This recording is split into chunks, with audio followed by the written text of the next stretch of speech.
Salut! Aujourd'hui on s'attaque à Bad Buzz réalisé par Stéphane Kazandjian et avec Eric et Quentin.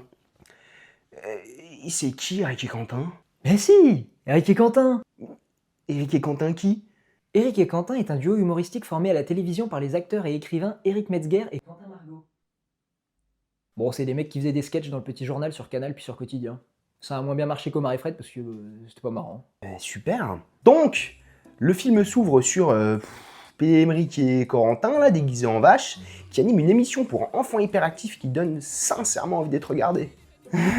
Et qui offre même de super cadeaux à l'effigie de Pierrick et Colin. Attends, zoom un coup sur les conditions un petit là. Bah attends, c'est pas drôle. Ils ont même pas fait de vanne sur les conditions en bas de l'écran. Arrivé à la fin de l'émission, nos deux stars rencontrent leurs fans et ils en profitent pour leur donner un conseil sur l'amitié. Conseil qu'ils s'empressent de ne pas appliquer. Une soirée pendant laquelle ils médisent allègrement l'un sur l'autre. Il a beau dire ce qu'il veut, il s'est fait piquer sa meuf par Frédéric Saint-Martin, le joker.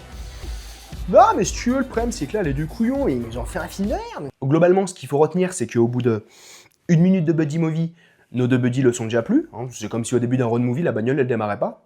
T'es prêt? Ouais. Ok, go. Comment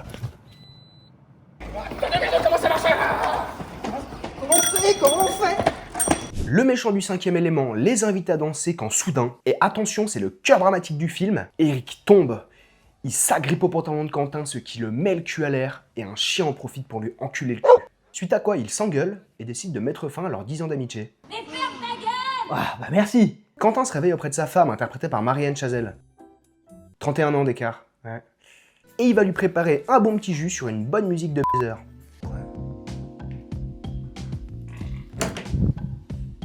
Mais qu'est-ce que tu fais? Je fais une paella. En apprenant leur bad buzz et le décès de sa grand-mère, qui l'affecte moins, Maman, je te rappelle. il s'empresse de rejoindre Eric. Sur le chemin, il se fait traiter de facho. C'est parce que de base c'était pas le chien le problème. Ils ont même fait des gifs. Ah. Mais il faut aller retrouver Bérangère Krief, leur agent, qui leur apprend entre 2 blagues sur le bio et un accent belge que leur patron revient des Galapagos dans 2 jours et qu'ils ont donc 48 heures pour faire un bon buzz. Un bon buzz. Il faut faire un bon buzz, c'est comme ça que ça marche. Un jambon buzz. Bonjour. Bonjour. Est-ce qu'il vous reste des sandwichs jambon buzz, s'il vous plaît? Parce que l'enterrement de la grand-mère de Quentin s'y déroule, Tic et Tac monte dans un bus direction Le Havre. Bus qui se trouve être rempli de gentilshommes. C'est marrant. Super, bien joué les gars. Bonjour. Mais vu que tout le monde a décidé d'aller au Havre ce jour-là, il se retrouve contraint de s'asseoir à côté de 2 gars porteurs de trisomie 21, Hugo et Mathias. Enfin, si tu peux éviter de me toucher en revanche, je déteste ça. Oh, les blagues de cons qu'ils vont faire. Ouais, non, je le sens pas là. Ne faut pas dire mongol, c'est insultant, faut dire attardé. À l'arrêt sur une aire d'autoroute, Hugo et Mathias tentent de se faire acheter des magazines de cul. Il faut du chantage à boulet bill et la caissière les juge. C'est pas pour nous, hein. Et Quentin se fait pisser dans la bouche. Quoi? Ouais, Mathias s'est pas pissé tout seul, donc bah faut l'aider. Et puis ça dégénère. Et puis pipi dans la bouche. Pendant ce temps, le caméraman est pris de convulsions. Et on est qu'à 18 minutes de film. De retour dans le bus, une meuf sort de la soute et ils vont faire des blagues sur les migrants. Ouais, ils vont faire des blagues sur les migrants. Nous partir étrangers. Ah, je vois, vous êtes une baroudeuse. Eric tente de la draguer et la considère même comme sa meuf dans la scène C'est suivante. quand même un peu ma meuf. Et Quentin poste une photo des migrants cachés dans la soute pour faire leur bon buzz. On découvre la mère de Quentin qui a le même visage que sa meuf et qui parle de la teub de son père. Son père. Quelle belle Pendant ce temps, Eric se fait pulvériser par le chat. Mario et Luigi se rendent chez un fleuriste et oh, un quiproquo. Et des blagues sur... Eh ben il me manque plus que 2 accents racistes et j'ai mon bingo. Ils vont ensuite se recueillir sur la dépouille de la grand-mère et je peux vous affirmer que le décès a été prononcé un peu tôt. Regardez, elle bouge! Ah, c'est peut-être lui. Milou et Tintin retrouvent l'oncle de Tintin et Milou tombe amoureux de la tante. Ils retrouvent toute la famille de Quentin à une réception avant les funérailles. Ils se disputent et se mettent la tronche dans le tarama. N'importe quoi. C'est pas du tout comme ça qu'on bouffe du tarama. Remontez immédiatement dans vos chambres. Et dans la chambre de la grand-mère, ils se rendent compte qu'elle entretenait une relation épistolaire avec un certain Philippe. Tellement hâte que tu reviennes ici, à Vichy. Toujours en quête du bon buzz, Michel et Augustin tentent de filmer le chat, ils se font pulvériser à nouveau et finissent à l'hôpital. Quentin part en soins tandis qu'Eric se fait accueillir par Baptiste de Batailleil qui lui propose une soirée avec les internes de l'hosto, accompagnée d'une réplique de très bon goût. Ah, il y a de la chatte et puis elle est pas maladroite. Il y a de l'alcool, du gros son, des meufs à poil, des lumières, de la drogue, des mecs qui jouent baby-foot avec leur bite. Et là, j'ai pensé à une vanne, en fait, pour illustrer. On va faire du ping-pong avec nos teubs. Attends. Ça va faire du pénis de table. En fait, si, attends, tu vas voir, ça va être génial. Si, vas-y. Les internes forcent Eric à boire jusqu'au coma éthylique et les infirmiers profitent du coma pour s'exercer à des touchés rectaux. Et l'une d'entre eux perd même sa montre pendant le... Endormi par les infirmiers, Big Flo et Oli se réveille sans téléphone à côté d'un camp de migrants tandis qu'une manif anti-immigration s'y déroule, ce qui donne lieu à un festival de blagues racistes et homophobes. C'est des p*** du showbiz, laisse tomber. Saleh Adinha, la meuf qu'Eric avait draguée dans le bus, leur propose son aide et les entrent dans le camp.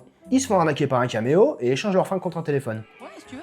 Saleh Adinha se fait agresser par un groupe de mecs et en grand chevalier blanc, Charlie et Lulu viennent pour la sauver. Et tout ce grabuge se règle par un battle de danse. Sur du Britney Spears.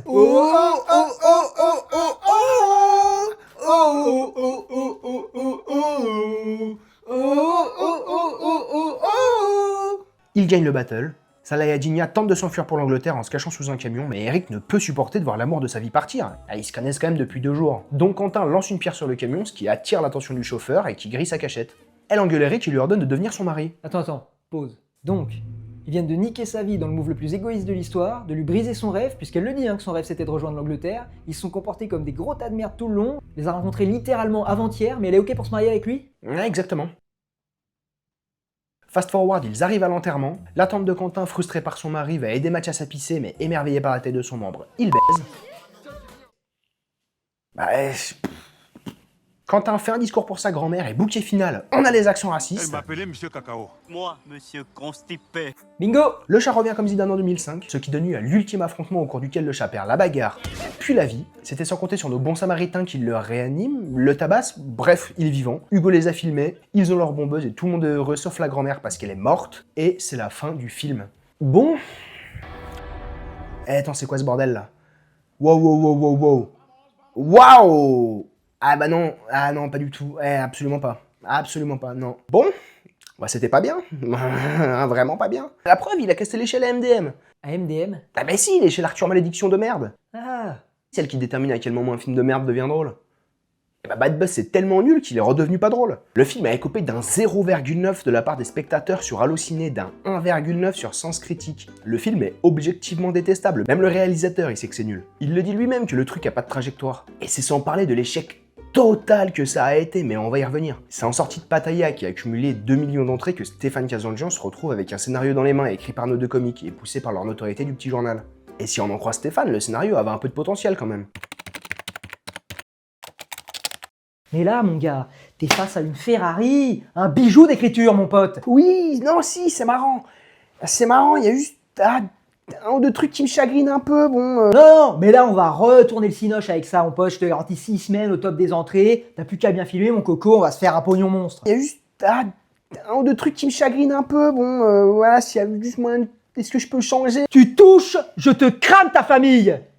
Et le film a littéralement cramé des carrières, pour le pire, mais surtout pour le meilleur. Il marque la dernière réalisation de Stéphane Kazandjian, mais surtout la disparition totale de Eric et Quentin du cinéma français. Le duo ayant fait le choix de se tourner vers la scène. Alec Baldwin, je savais pas qu'il était chargé. Et pour le contexte, comme on l'a dit au début, Eric et Quentin ont commencé au Petit Journal. C'est donc Canal qui devait financer ce film, destiné à surfer sur le buzz du duo en 2015-2016. Sauf que c'est aussi en 2016 que Yann Barthès, alors présentateur du Petit Journal, décide de quitter Canal pour passer chez TF1. Il emmène avec lui quasiment toute son équipe, et en ce qui concerne Eric et Quentin, le financement du film devient une condition de leur transfert. Et permettez-moi de citer Stéphane Kazandjian, TF1 n'en avait rien à foutre. Mais ils acceptent, uniquement pour faire venir le duo de choc, en étant bien au fait que le scénar tenait pas la route. Ouais, enfin ça va, il a pas dû leur coûter bien cher non plus. Ouais, 4 300 000 €. Quasiment 2 fois l'excellent 20 Dieu de Louis Courvoisier. 113 187 trajets Paris-La Défense-Le Havre, par le Flixbus de 14h15. Et j'arrive pas à savoir si le budget est passé dans la post-production, dans les caméos, ou dans la promotion du film sur Pornhub. Et j'ai pas réussi à trouver l'extrait. Et crois-moi, j'ai cherché. Et ce qui est sûr, c'est que ça a super bien marché. Ah bon? Ouais, à peine 18 fois moins que l'excellent 20 Dieu de Louis Courvoisier, qui a coûté pour rappel quasiment 2 fois moins cher. Le film a été un échec total, un plantage en règle, si bien même qu'il est introuvable en DVD en France. Et pourquoi ça a pas marché? Selon le réalisateur, ils ont voulu plaire au public de Hanouna avec des stars de quotidien. Et selon moi, pour faire du star talent, il faut des stars. Je l'ai dit, le film avait pour objectif de surfer sur le succès d'Eric et Quentin au Petit Journal puis sur Quotidien. Et si on a fait la blague au début, c'est pas pour rien, je connaissais vraiment pas ces deux pélos avant d'écrire la vidéo. Et je pense sincèrement que c'est pareil pour le grand public. Sorti du cercle de Canal+, ces gars c'était pas des stars. Vous ajoutez à ça la promotion catastrophique qui s'est grosso modo résumée à une interview sur Quotidien, des pubs sur Pornhub et une vidéo hilarante la veille de la sortie, on comprend l'ampleur du bide. Ah oui, et j'oubliais, le contenu est aussi nul que la promotion, d'un point de vue technique et d'un point de vue humoristique. Et Stéphane Kazandjian dira lui-même que des scènes sont mal filmées, notamment celle où Eric est de matchas à pisser. Et d'ailleurs, on la re-regarde. Oh, cinéma, mon pote. Mais honnêtement, les vannes, on n'a pas tout mis parce qu'on veut pas finir en prison, mais les vannes sur les handicapés, les vannes sur les migrants, les vannes nazis, les vannes grossophobes, et je sais pas pourquoi, mais pendant tout le film, il y a un running gag sur les produits bio et vegan. De l'eau, alors. Bio. Ouais, je veux bien. Running gag qui n'a absolument aucun intérêt, entendons-nous bien. Et j'ai pas encore parlé de la place des femmes dans le film. On a Saleh Dinha qui sert exclusivement de love interest à Eric et à faire des blagues sur les migrants. On a la tante de Quentin qui sert juste à être une catholique qui se fait par Mathias dans les toilettes à la fin du film. Et on a la meuf de Quentin qui sert juste à ressembler à sa mère. Et pourtant, je suis sûr que le Star Talent peut servir un film. Regardez, on prend, Kumar, Natou et Mr V. On les met dans un manoir avec un tueur et on leur... Oh, je crois pas que ce soit une bonne idée. Ou alors, on prend Vincent Lagaffe, c'est super drôle Vincent Lagaffe. On le met dans le rôle d'un agent secret qui va plus sérieusement, on peut faire de bons films avec des acteurs et actrices issus du Star Talent. Un des meilleurs exemples, c'est quand même Grégoire Ludig et David Marseille du Palma Show. Eux se sont fait connaître sur internet avant d'arriver sur C8, mais force est de constater qu'il y a de nombreux parallèles entre le Palma Show et Eric et Quentin. Tous les quatre écrivent des petits sketchs dans lesquels ils jouent, ils percent à la télévision, C8 pour les uns, Canal pour les autres, ce qui motive les producteurs à leur consacrer des films. La folle histoire de Max et Léon de Jonathan Barré avec Grégoire et David dans les rôles titres.